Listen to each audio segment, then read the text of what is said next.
What is going on, everyone? The Philadelphia 76ers, they beat the LA Fitness Rec squad today as they go up in Chicago and get the W. That was ridiculous. I mean, a very boring game, obviously. You're pretty much going up against non-NBA talent, TLC out there. Just a garbage basketball squad that's playing crap, realistically. But the Sixers do win, and that's good. They get off their three-game skid, maybe get some confidence with some players here. It feels good just to get a victory in that locker room. We haven't lost 3 games in a row all season long, so to finally get that off, our backs and get a win, it's nice. I get it. You're playing LA Fitness and the Wrecked squad. I get all that, but you get a victory.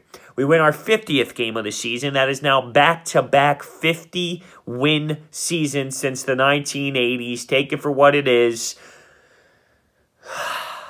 Take a deep breath. Take a deep breath. The key number here is 1. We win a game, we got that 3rd seed. Or if the Boston Celtics lose a game, we get that 3rd seed. Or if we lose out, but the Boston Celtics lose out, that would give us the 3 seed as well. But we can't go any farther than the 4th. I know people argue, well, let's just lose on purpose so we can get the 4th seed because the Bucks is an easier matchup for us. I don't think anything good happens when you do something like that. I'm not going to lose on purpose just because we want the 4th seed so we can play the Bucks. No. You play to win, and whatever happens and where it falls, it falls. So in regards to what we take out of this game against the Bulls, there's really nothing. I tried mentally to say, okay, what are we going to do with this bench problem? James Ennis is going to be out for 2 weeks until he's reevaluated, which really means he's going to be out way longer than 2 weeks, in my opinion. But what are we going to do with this bench? That's what I tried to figure out today. One thing that really blows my mind is the amount of minutes Shake Milton's getting, which is 24. The dude can't play in the playoffs anyway. Right now, we're trying to find some structure with this bench. There's no reason for him to be playing. And realistically, to see Jonathan Simmons not play, no, Jonathan Simmons stinks. This either tells me one of 2 things. He really is that garbage, which I find not realistic compared to our alternative is Zahir Smith in the playoffs. So, you're telling me Jonathan Simmons can't give you more than Zahir Smith will in the playoffs? Zahir Smith is not ready for the NBA playoffs. He's just not ready. Do not try and convince yourself that this kid's ready. He is not even close. So the fact that Jonathan Simmons gets 0 minutes, that's crazy. Is he really that pathetic? I can't believe that is true. Jonathan Simmons should be getting minutes right now because if we need him in playoffs, he needs to go. I'm not saying he's good. I'm just saying that's where we really are with our options. Jonathan Simmons should be getting minutes over someone like Shake Milton who can't play in the playoffs. So that mindset doesn't make sense to me when it comes to, Brett Brown giving out minutes. In reality, it doesn't make much sense to me at all. Zahir Smith is not the answer for playoffs. You can't even talk about the jump from the G League to the NBA and the very limited G League minutes he got to the NBA. And then on top of that, the NBA playoffs without any NBA experience? Nope, it's a different beast. Another thing I wanted to see was Greg Monroe, and he gets a nod today. Only 10 minutes, but 4 or 5 shooting, 9 points. Once again, take it for what it is when you're going up against a team like the LA Fitness Chicago Bulls. Ben Simmons on one play. Not that I'm trying to knock Ben Simmons, but he has this Euro step. He takes it hard to the rack, slam dunks it, mean mugs, hangs on the rim. Yeah, it's great. I could have played on that team tonight. Do that against the Greek Freak. Do that against legitimate playoff squads. I'm not trying to knock Ben Simmons. You know me, I'm a Ben Simmons fan. But come on, bro. Really? Come on. I literally could have played on that team. If TLC's doing it, I could do it. Speaking of crap on that squad, though, really, Samson, we're going to let him go off for 29 off the bench. I was looking for that 30 number. Looking for that 30. Why not? That's what we do. Looking for Samson to go off for 30. But just trying to take anything out of this game. I was trying to just see things like the bench, Monroe, Boban, those type of minutes. Once again, the two guards, since James Ennis is going to be out, what are we going to do there? The fact that Shake Milton's getting serious minutes over someone like Jonathan Simmons. I can't believe that Jonathan Simmons is so brutal that Zhaire Smith is going to get more NBA playoff minutes than him. I cannot imagine that happening. It just doesn't make any sense logically.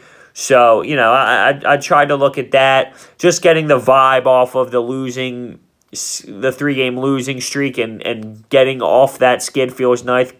Getting the 50th win of the season is nice, and knowing that we just need to take care of business here on our own, and we will solidify that 3rd seed is nice. J.J. Redick, 8 of 12, knocked down some three-pointers, of course, 23 points. Ben, 14, 4 and 4. Not that I'm really trying to take much out of points in a game like this, but Joel, 20, 10, and 5. He played 28 minutes, and for a blowout win, the starters got some minutes, and I think that's for a feel thing. Just getting Joel Embiid out there to find more rhythm with his playing style, and obviously taking the 3 games off on that road trip. I think the point to almost play 30 minutes was just to get him out there and playing basketball. Run the floor, go up and down, make some plays, see the ball go in the basket, grab some rebounds. Just get in the flow of things here. No Jimmy Butler once again today with his back tightness, and he even gave some attitude to, it might have been Serena Winters, I'm not sure who exactly was interviewing him after the game against the Bucks about the back, but he gave some attitude about it. I'm just curious, how bad is the back? Is this another we'll be reevaluated in 2 weeks kind of medical staff thing? I really, really hope not. Now, there was obviously no report saying it's to that extreme or that he will be reevaluated in time. I'm just saying, is this a serious injury thing, or are we milking Jimmy Butler? Because we still have not seen the starting 5 play legit time together. But coach line him after the game, he didn't make sense at this point. What's the difference of the starting 5 playing 10 games together compared to them playing 11 games together, and that 11th game being against the Miami Heat or the Chicago Bulls like tonight? What's the difference? I mean, really. So he does have a point. We only turned the ball over 10 times total. And listen, with this team, I'll take that as a positive, because who cares who we're playing? The way we play the game, with the pace we play the game, we always find ways to turn the ball over a lot. I'll take 10 turnovers, and I'll take that as a positive, because I don't care who we're playing up against. The way that we run up and down the floor and we're so lackadaisical with the ball at times, I'll take that any day of the week. I'll take that any day of the week. So what do we have? We have a chance here to solidify that 3rd seed. I think we play the Miami Heat on a Tuesday, a nice Tuesday night game. So we have a couple days break here. But if the Celtics fall to the Magic first, then it's all said and done and we have everything solidified. I'm curious to see how we handle these next 2 games.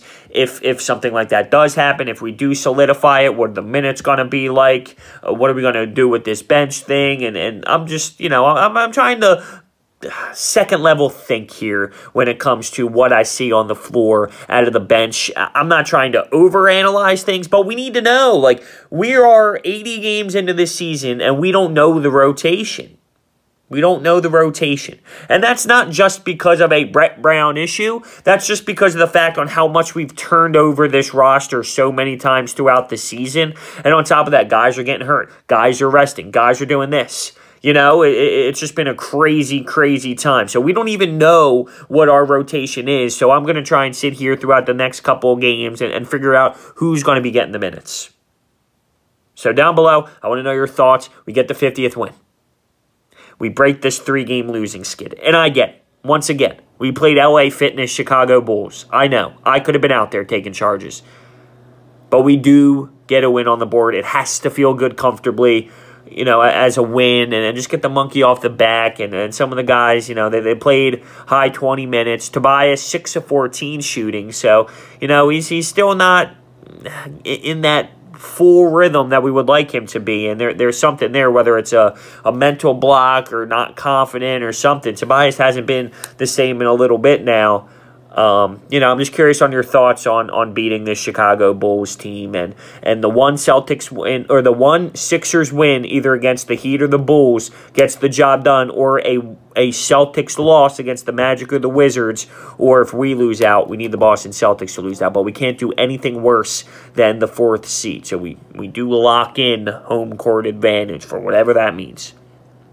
And really, I mean, for winning back-to-back 50 wins in a season, I might have butchered what I just said there, but what I'm trying to say is to go 2 seasons in a row and winning 50 games plus in those seasons and not doing that until since the mid-'80s. It's nice. I mean, people haven't seen that in years. We got talent here. Let me know your thoughts down below. Thanks for watching. See you next time.